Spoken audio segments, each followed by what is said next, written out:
বাড়ির কাজগুলো তোমাদের সঙ্গে শেয়ার করব। সো হ্যালো এভরিওয়ান, কেমন আছো তোমরা সবাই? আশা করি অনেক ভালো আছো আর আমিও অনেক ভালো আছি।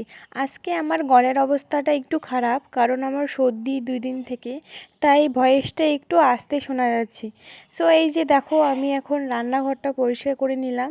আজকে এত হাওয়া করছে যে বাড়িতে প্রচুর পাতা হয়ে গেছে, পুরো উঠান রান্নাঘরে সবগুলোতে পাতায় পাতা হয়ে গেছে। দেখো এত নোংরা হয়ে আছে বাড়িটা, মনে হচ্ছে যে কতদিন থেকে এই বাড়িটাতে লোক থাকে না, এইরকম টাইপের হয়ে গেছে।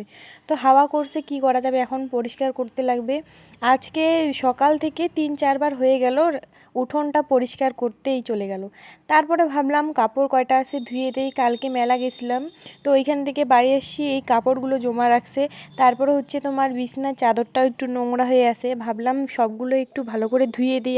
আর আমি যেই বালতিটাতে কাপড় ভিজাইতেছিলাম, তো নিচটা বালতিটার ফাটা ছিল প্লাস্টিকের, তো দেখতে পারিনি। তো পরে যখন কাপড়গুলো ধুয়ে দিচ্ছি ভালো করে, তখন দেখতে পেলাম। আমাদের এই কলটা অনেকটা উঁচু, তাই কাপড় ধুইতে একটু প্রবলেম হয়, তাই মোটর নিয়ে আসে। অনেক দিন থেকে প্ল্যান ছিল যে মোটর নিয়ে আসবে, তখন অতটা দরকার ছিল না। তো এখন বাড়ির কাজ চলছে, ওইখানেও আবার জল দিতে হয় ওয়ালগুলোর মধ্যে, আর এইদিকে বাড়ির কাজও টাকটুক থাকে, কাপড় টাপড় ধোয়া। তো মোটরটা হলে একটু সুবিধে হয়, তাই মোটরটা নিয়ে আসছে। এই যে দেখো, টোটাল বিল আসছে 3600 টাকা, মোটর পাইপ সবগুলো মিলেই 3600 টাকা বিল আসছে। তো মা বললো সবার জন্য চা বানা, আমি সবার জন্য চা বানাই নিচ্ছি। ভিডিওটা কেমন লাগছে জানা।